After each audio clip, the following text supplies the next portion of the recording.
Oke, baiklah. Assalamualaikum warahmatullahi wabarakatuh. Perkenalkan, nama saya Muhammad Areza Ghazali, NPM 1834020263. Di sini saya akan menjelaskan upaya meningkatkan kualitas sumber daya manusia melalui interaksi positif dengan lingkungan. Penduduk sebagai sumber daya manusia diharapkan dapat merupakan modal dasar bagi pembangunan. Pada kenyataannya, ternyata masih menghadapi berbagai macam masalah. Nyatanya, baik ditinjau dari sudut pola penyebaran, mobilitas, laju pertambahan jumlah dan kualitasnya.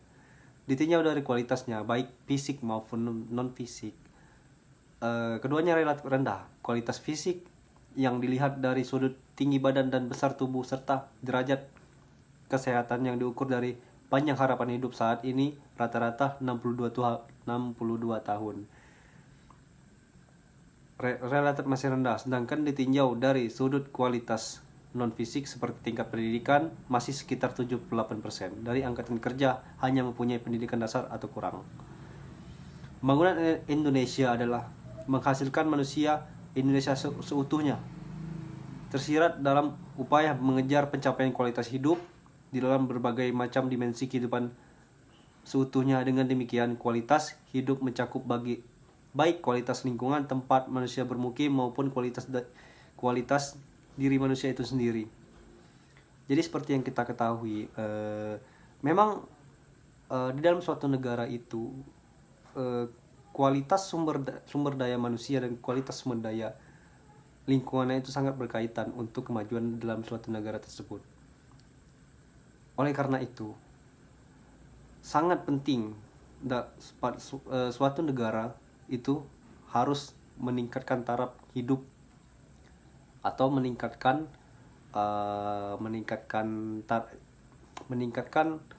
sumber daya manusia yang sangat berkualitas demi tercapainya kemajuan suatu negara, dan juga bersanding dengan kualitas lingkungan sekitarnya. Jika kedua komponen tersebut sudah memiliki kualitas yang baik, maka di dalam suatu negara itu bakal ada kenaikan di dalam kualitas.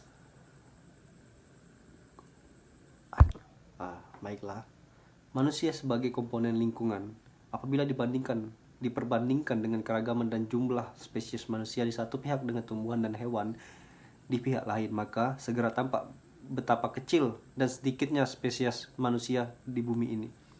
Namun demikian, apabila berbandingan di dasar atas potensinya dalam mengubah lingkungan bumi, maka jelas manusia memiliki potensi yang jauh lebih besar. Melalui kemampuannya, manusia dapat mengubah lingkungan sedemikian rupa sehingga dapat merusak, melestarikan, atau bahkan menghancurkan semua kehidupan di bumi. Berdasarkan potensinya di dalam mengubah lingkungan, seolah-olah manusia merupakan spesies paling dominan dan berkuasa, padahal kenyataannya secara biologis tidaklah demikian. Kita tidak bisa membayangkan bagaimana jadinya apabila tidak ada tumbuhan. Demikian pula seandainya tidak ada hewan-hewan, baik hewan renik maupun hewan besar ataupun sebaliknya.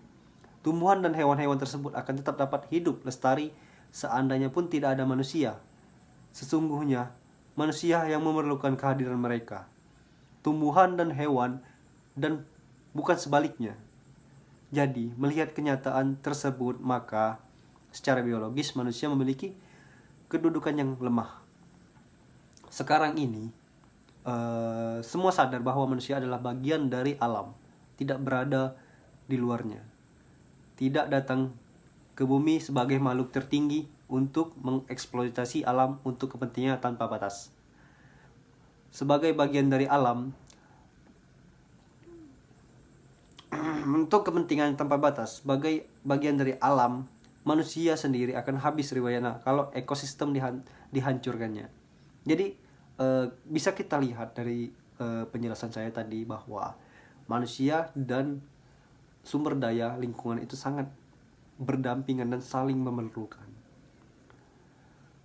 Di zaman sekarang ini banyak manusia yang seenaknya saja melakukan penghancuran besar-besaran kepada lingkungan.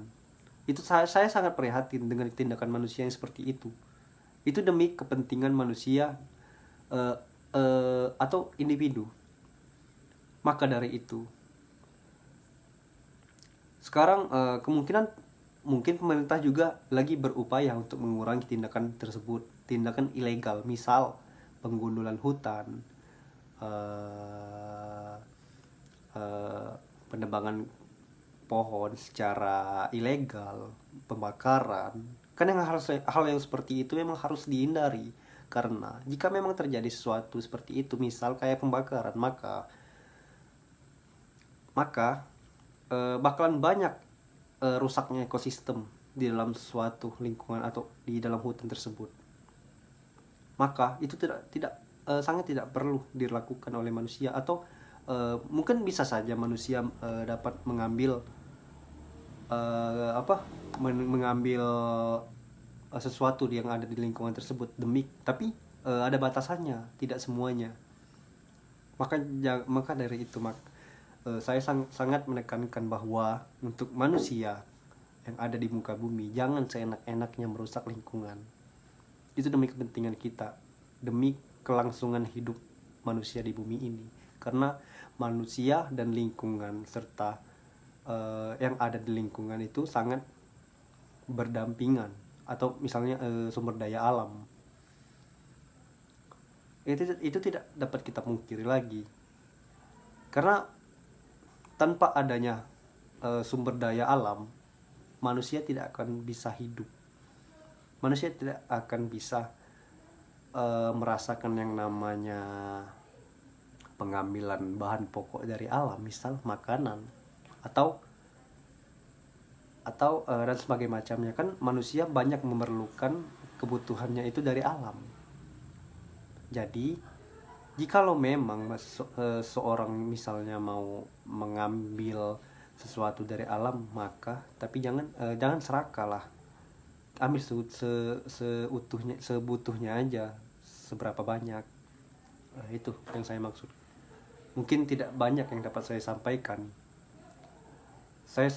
Mungkin itu saja yang dapat saya sampaikan. Lebih dan kurang saya mohon maaf jika ada salah kata, jika ada kurang mengertinya dalam kalimat yang saya sebutkan atau pengucapan saya mohon maaf. Billahi fisabilil haq, fastabiqul khairat. Assalamualaikum warahmatullahi wabarakatuh. Terima kasih.